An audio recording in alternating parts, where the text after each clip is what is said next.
Guys, आज ना मैं इतनी सारी वीडियो बनाता हूँ कि ना मेरी सारी की सारी डिलीट हो जाती हैं।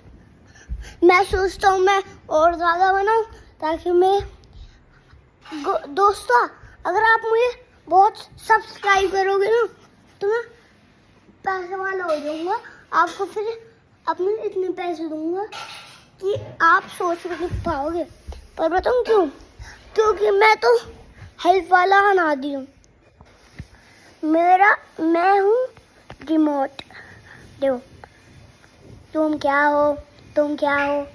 असली अनादि है, वो तो वॉशरूम गया है, मैं तो उसका भाई हूँ।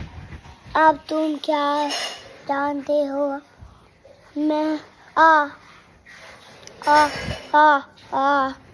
मैं सबको मार देता हूँ।